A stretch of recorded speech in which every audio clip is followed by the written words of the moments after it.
Welcome to short hand विद्यालय। इस dictation की स्पीड रहेगी 160 शब्द प्रति मिनट की और टाइम रहेगा 10 मिनट का। दोस्तों, अगर आप लोग रिटन की तैयारी करते हैं, अगर आपको इंग्लिश पढ़ना हो तो अपना दूसरा चैनल है जिसका नाम है नियॉन इंग्लिश, तो आप लोग विजिट कर सकते हैं। ठीक है, वहाँ भी आप देख सकते हैं कि कैसे आपको प्रैक्टिस कराई जा रही है। चलिए आज का डिक्टेशन स्टार्ट करते हैं। Ready start. महोदय, जैसा कि माननीय सदस्य जानते हैं, कल दूसरे सदन में इसी तरह की बहस थी। मुझे वहां भी कुछ देर बैठना पड़ा।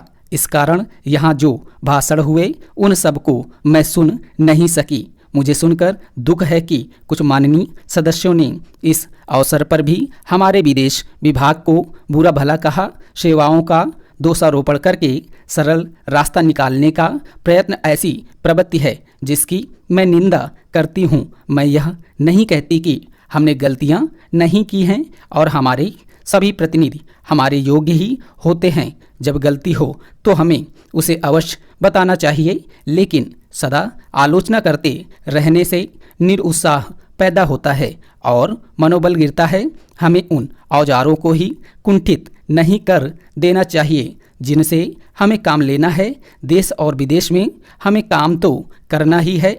हम अच्छी तरह जानते हैं कि पाकिस्तान के शासकों को दी गई हर सहायता बांग्लादेश के निर्दोष लोगों के विरुद्ध इस्तेमाल की जाएगी। इस अवसर पर हमारे प्रतिनिधियों ने परिश्रम से बहुत अच्छा काम किया है। प्रस्तुत परिस्थितियों में वे जितने प्रभावी हो सकते थे हुए हैं। कुछ सरकारों के विचार निश्चित हैं और यदि उनमें सहानुभूति भी पैदा की जाए तो वे भी इस प्रकार के मामले में कोई स्पष्ट बात कहने को तैयार नहीं होंगे। मैं कहना चाहूँगी कि हमारी उन सेवाओं ने जो वर्तमान स्थिति से निपटने में जुटी है, साहस और समर्पण का परिचय दिया है। यदि कुछ माननीय सदस्यों को गाली देकर और सरकार पर साहस, दिशा और यहाँ तक कि समझ की कमी का आरोप लगाकर कुछ संतोष मिलता है तो मैं उन्हें इससे वंचित नहीं करना चाहती। कुछ सदस्यों के लिए हिम्मत का अर्थ गले की ताकत और भावुकता की भाषा है। काश की जिंदगी इतनी ही सरल होती। इस सरकार में बहुत से दोष हो सकते हैं, लेकिन उसमें साहस की कमी नहीं है, ना ही यह आवश्यकता के अनुसार जोखिम उठाने से डरती है। जैसा मैं बहुत बार कह चुकी हूँ, हम इस स्थिति या किसी भी स्थिति के केवल कानूनी पहलू की चिंता नहीं करते। हम चिंता करते हैं केवल एक ही बात की, और वह है हमारे राष्ट्रीय हित, सुरक्षा और स्वाभाविक रूप से बांग्लादेश के बहादुर लोगों की सुरक्षा। इसी कारण से शांति से काम करने का महत्व।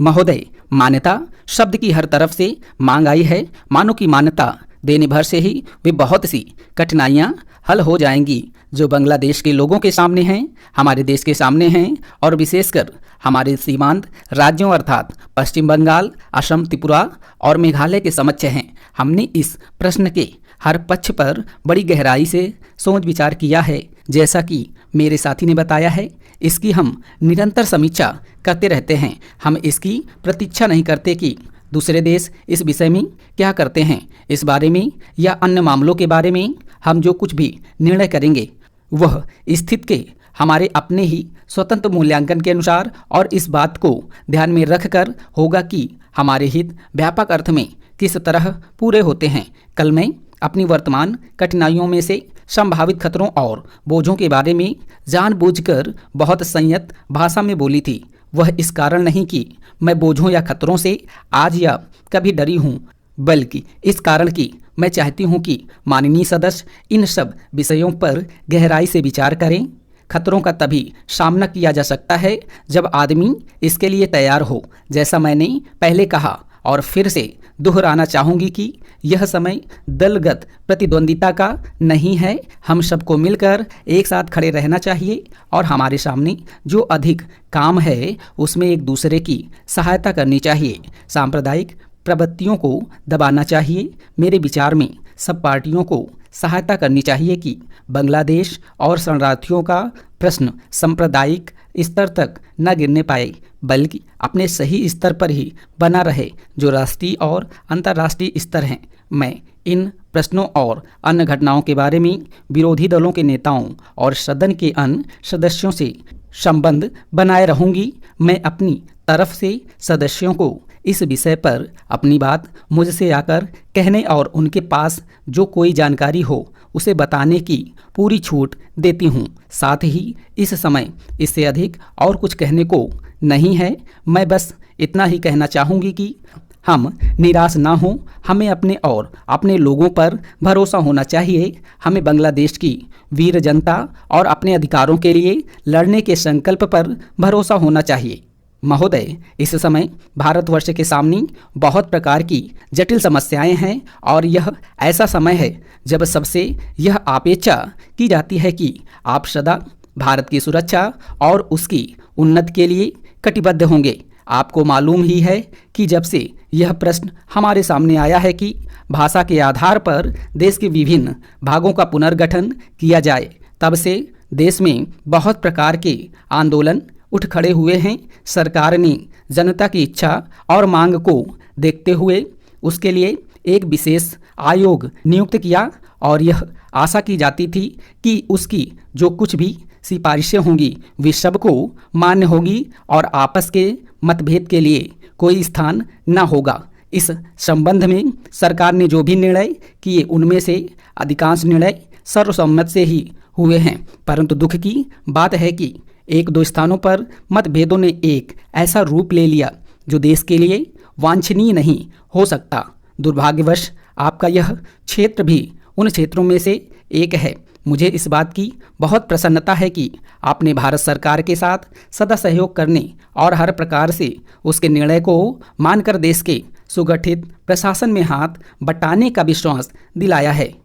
जब किसी देश के सामने बड़े बड़े प्रश्न उपस्थित होते हैं तो उनमें से कुछ बातों पर मतभेद हो जाना स्वाभाविक ही है।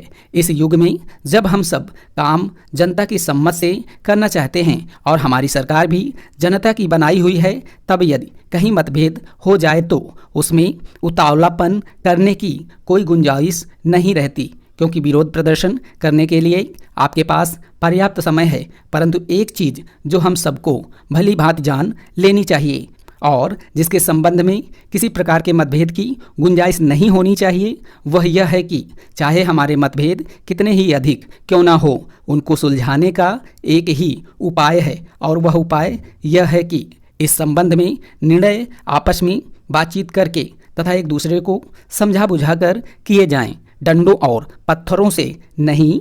हमने अंग्रेजों के विरुद्ध भी, जिन्होंने इस देश को 200 वर्षों तक अपने अधीन रखा, डंडे और पत्थर उठाना गलत समझा और नहीं उठाया।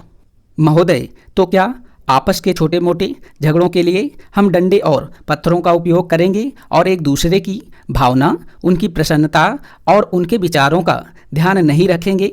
मैं जानता हूं कि जिस समय इस योजना के विषय में विचार हो रहा था और रुपए पैसे की कमी के कारण कुछ लोगों को इस बात का संदेह था कि इसको किया जाए या नहीं, उस समय राजस्थान और मध्य भारत ने करोड़ों रुपए जमा करके अपना उत्साह प्रदर्शन किया। इससे लोगों में केवल उत्साह को ही प्रोत्साहन प्राप्त नहीं हुआ, बल्कि उनमें सहयोग की भावना का भी विकास हुआ, क्योंकि इतना बड़ा काम यदि ऐसी भावना पर नहीं तो और किस भरोसे पर हाथ में लिया जा सकता था। मैं चाहता हूं कि आप में से प्रत्येक इस काम को अपना काम समझें और इसमें यथाशक्ति सहायता करें और इसको पूरा करा दें। कल मैंने सुना और मुझे यह देखकर प्रसन्नता भी हुई है कि आप लोगों ने यहाँ पर किसी एक ही स्थान से नहीं बल्कि सारे भारतवर्ष से आदमियों को बुलाया है और वे आकर काम कर रहे हैं। बहुधा ऐसा होता है कि ऊंचे ऊंचे पदों पर बड़े बड़े अधिकारी दूर दूर से आते हैं, पर जो काम कठिन समझा जाता है उसको स्थानीय लोग ही करते हैं। इसके विपरीत मैंने यहाँ यह भी देखा कि केवल ऊंचे पदों पर ही नहीं बल्कि पत्थर तोड़ने तथा पत्थर काटने जैसा ठेठ मजदूरी का काम, जो कठिन काम होता है, मद्रास से लोग आकर कर रहे हैं। यह हर्ष की बात है। वे तो मजदूरी के लिए ही आए हैं, परंतु इतनी दूर से आने जाने में उनको सारे देश का ज्ञान हो जाएगा और जितने दिन वे यहाँ रहेंगे उनका यहाँ के लोगों से प्रेम और संपर्क पैदा हो जाएगा, जो सारे देश के लिए अत्यंत आवश्यक है। यह देश इतना बड़ा है और इसके निवासी इतने अधिक हैं कि जब तक सब राज्यों के लोगों का परस्पर थोड़ा बहुत परिचय कराने का विशेष प्रयत्न नहीं किया जाएगा, तब तक सबका सहयोग नहीं मिल सकता। हमारे पूर्वजों ने इस सारे देश को सदा ही एक माना और इसीलिए जब शंकराचार्य जी ने दिग्विजय की तो उन्होंने हिंदुस्तान के चारों कोनों में 4 मठ स्थापित किए। प्रत्येक स्त्री पुरुष के लिए चारों मठों का दर्शन करने का महात्म्य है। स्टॉप।